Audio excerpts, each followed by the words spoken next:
Alright, so while I was doing my previous videos and that kind of stuff, and while I'd done configuration videos and the review on the Draco and that kind of thing, I got a lot of questions about different types of reloads and that kind of deal.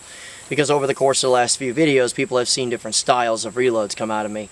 So they would ask, okay, well, which one's better? Which one should I use? And then they come up with like 5,000 different scenarios that they can possibly think up as far as what the best reload is for that. So I'm going to try and head off those 8,000 questions with the video, and you know, I'll get more questions and that's fine, but I'm just trying to get in front of it as much as possible. So typically speaking, with the AK and that kind of stuff, we have two different types of reloads, and this is true with the AR as well. We have a static reload to where everything that's happening, it's still in the shoulder.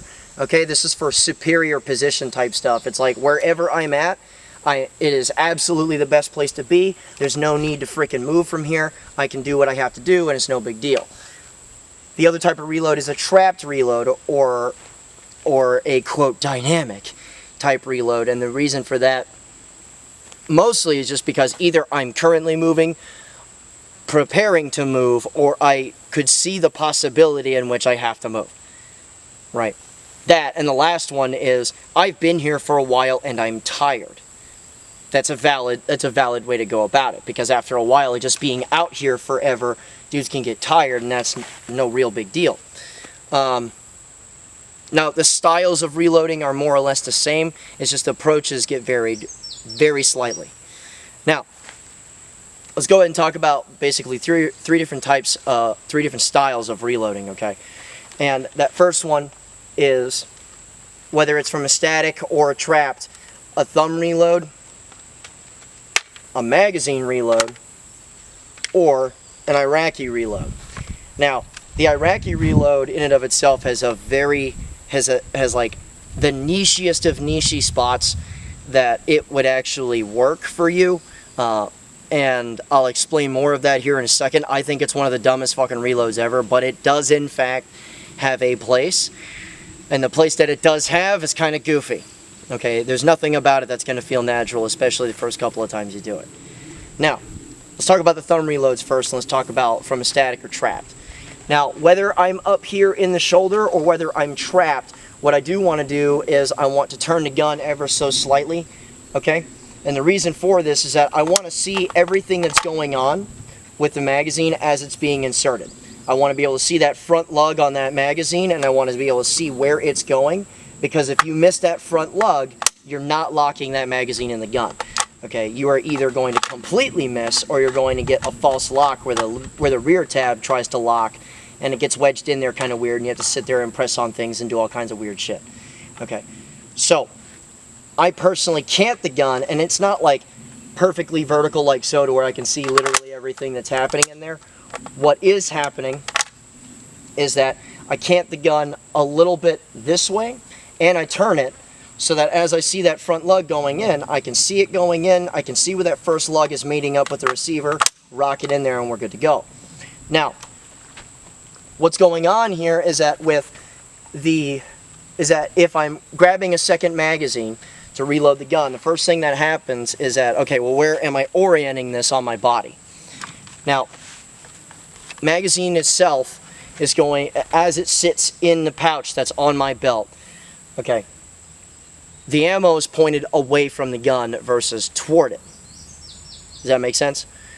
It's pointed away from the gun so that when I reach back here, all I have to do is grab onto it like so. I can get a little bit lower on the magazine with a dominant grip still, right? And the reason why I need a slightly lower grip on it is that if I go higher, I can start to interfere with things like that front lug on that magazine in the first place. So I want a little bit lower of a grip. I'm going to get up underneath here with this thumb extended, and I'm going to use this trigger guard as a runway. Now, when I made it up under here, I'm not using my thumb as much as I'm using the webbing inside of my hand to hook that catch versus just trying to sweep. Now, with stiffer mag catches on AKs and that kind of stuff, guys that just tend to try and sweep will slip off, right? So if you're using more, if you're getting closer to the webbing on that thumb and you're hooking that latch, it's easier to depress it all the way, get caught, and drive that old magazine out. And once that old magazine is out, the new one is set up already to lock the new one into place. Okay. So, as far as that reload is concerned. Oh, and as a by the way, if I'm topping off the gun, it's really similar. The only difference is that I'm retaining the magazine that just came out of the gun, throwing the new one in, and if I see that there are bullets in the magazine that's coming out, I will keep it. If it's empty, I will get rid of it and then run my charging handle, because typically speaking, these mags don't have bolt lock. They don't have bolt locks or bolt lock followers, right? So either way, as I come up, I'm going to get ready to take the shot. As I take the shot and press all the way through to a click, and you should do this in your training because you don't want to create training scars for no reason. Okay, I'll get that second shot off, and as I get that second shot off, I'm going to cant the gun in slightly on a static reload especially, so I can see what's going on, get that thumb in there, hook that mag catch, drive that old magazine out, rotate the new magazine in, and I could either come up over the top, or I could come up underneath and get that charging handle. Now here's the thing, I personally, and you guys have already seen it, come up underneath, grab that charging handle, and give it a quick tug, and then I rotate everything back into place as my support hand is returning to where it normally sits on the rifle. Okay. Now the reason for this is nothing more than a leverage issue, right? Because if I were to start here and then come up over the top of it, I have way less control over this rifle by just hanging onto it like so while I'm trying to charge it than I do if it's turned this way. Also, I mean, I'm sure that people have heard you have like optics and all kinds of shit up here. Realistically speaking, I find that kind of be a non-issue, because all of that shit is forward of that charging handle in the first place, right? Now, here's the thing. I just do not have the leverage that I want, right? And this is already a nose-heavy gun, even the shorter ones. So if it's just rotated this way, and after I lock in that new magazine, it's pretty easy to just come up underneath it, charge it, and then rotate the gun back into place. Now, I personally like this reload the best for most circumstances, and that's only because it just requires the fewest amount of steps. It requires the fewest amount of waist movement, all of that, right? So that is something I personally like, but my style changes up per the circumstances as well. So, just as a for instance, if you are running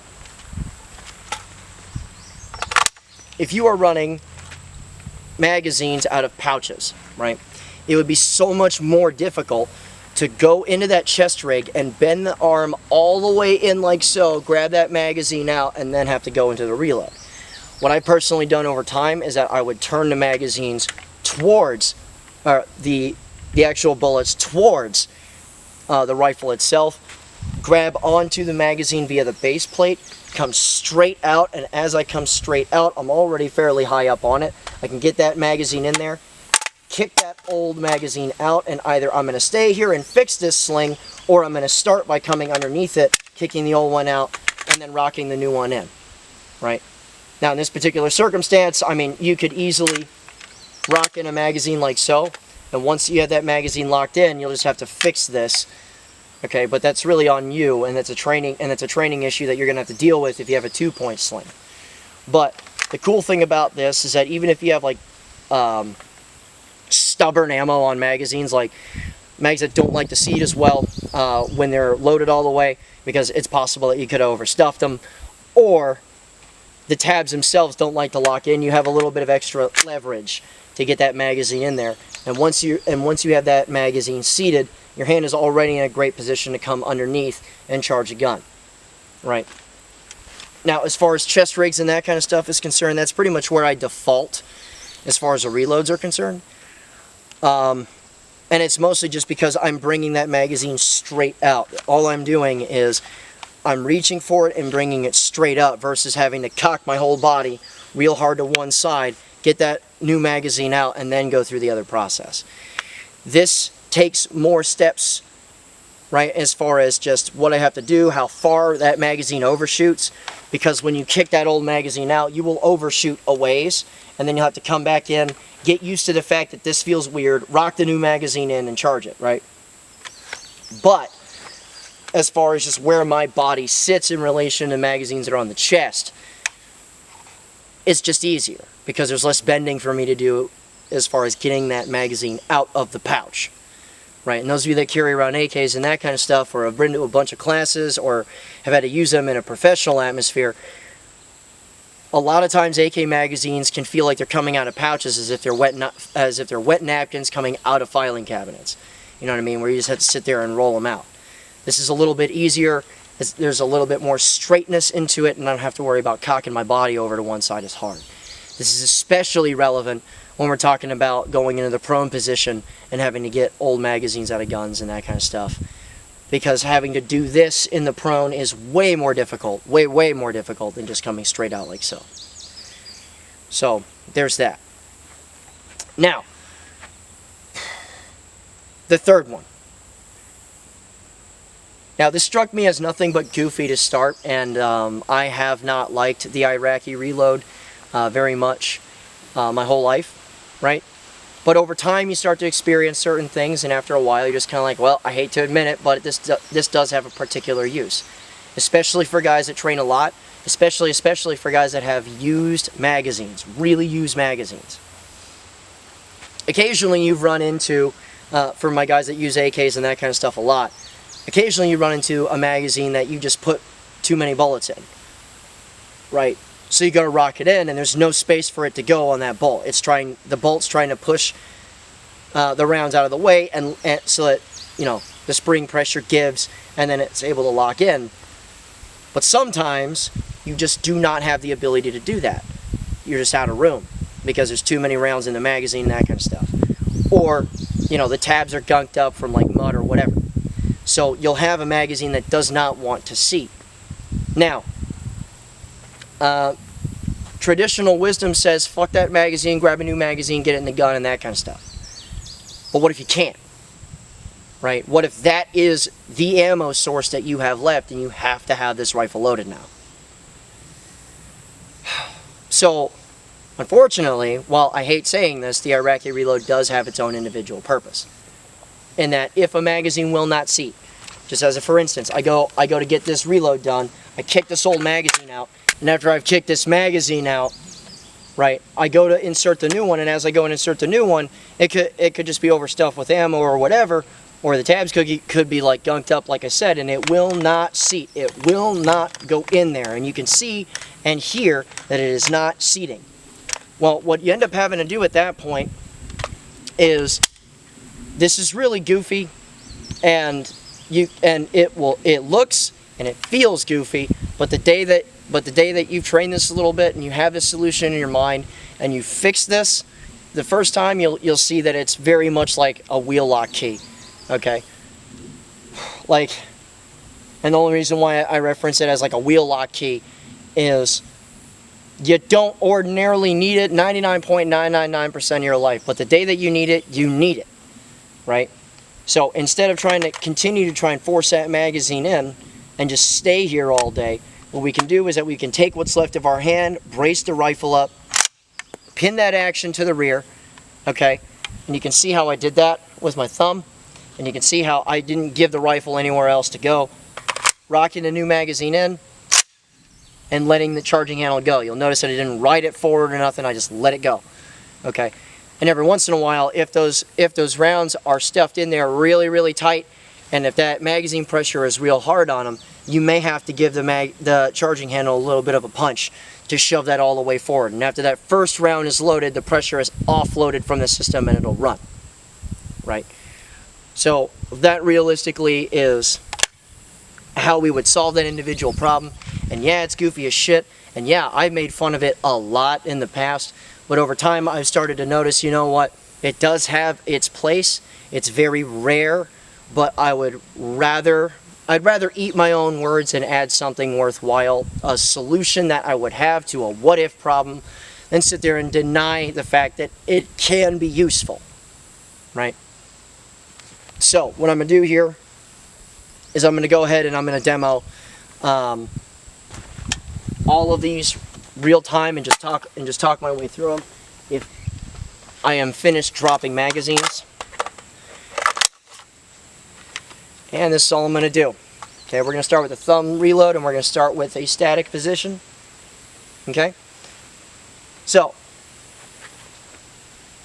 gun comes up, shot, and we press all the way through. Again, press all the way through, especially when you're training these. Okay, so press all the way through. I got that click. I'm just going to rotate the gun over a little bit so I can see everything that's going on. Clamp down with that thumb, rock that old magazine out. You'll see that the new magazine is just about ready to get inserted. The second it gets inserted, run the charging handle and rotate the whole gun back where it needs to be. Okay, does that make sense? So we're going to go ahead and talk, and we're going to do a trap reload now.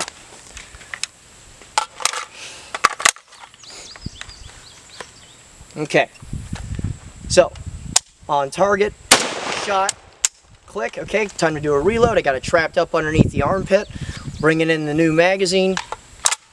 Old one comes out, new one comes in. And there we go.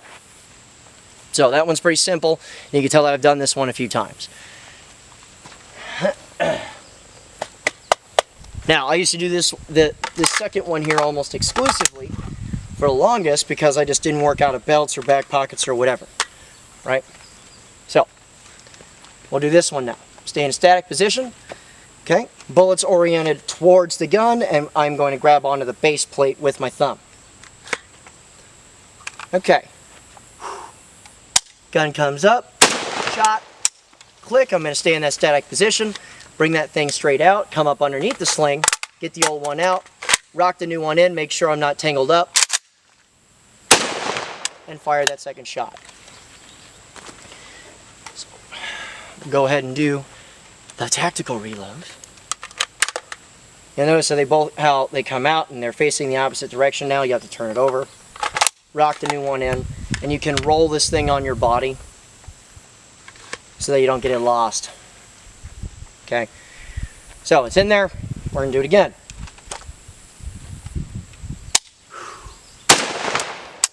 Okay, bringing the gun in. I'm trapping it now.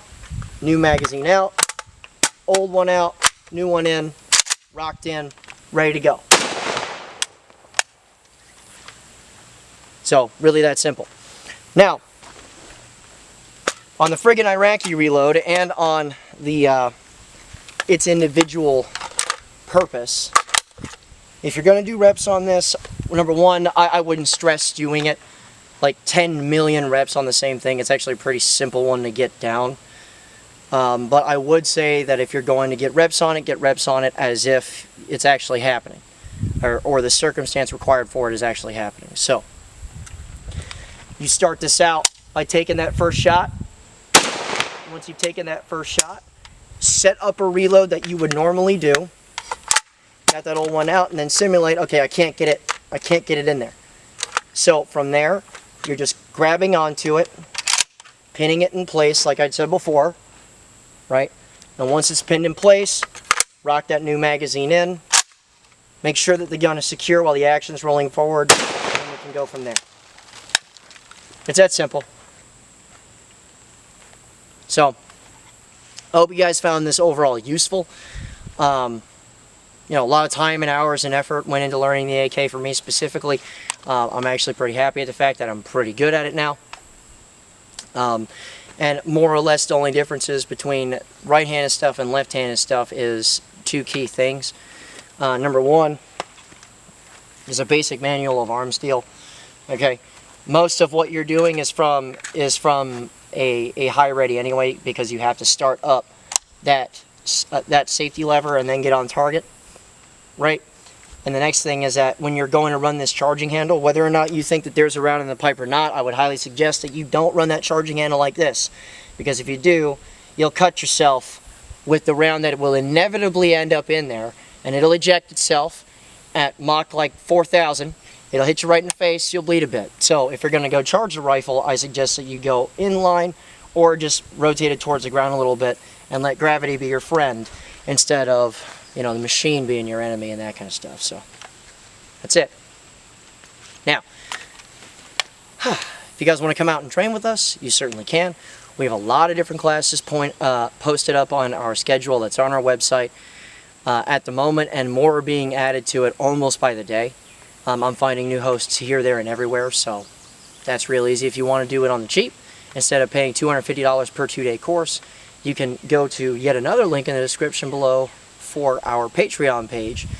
You can sign up there for $35 a month, and if you do that, you can take as many courses with us as you see fit, so long as you're signed up to that. Or if you just want to throw a little bit of chump change at us to help out both the channel and the fact that we still train up soldiers and pay for everything when we do train them up, you can certainly pitch in a couple of nickels and help us out there. Lastly, I sell hats, okay, and for those of you that are school resource officers and teachers, with the verification process for sure, but if you are one of those folks, I will teach you for free as far as tuition fees forever. All I really need you to do is to bring your own ammo. If you need equipment, I will help you out. So really, that's the end of that, guys. And remember, regular guy's firearm is the last defense against tyranny. Be easy.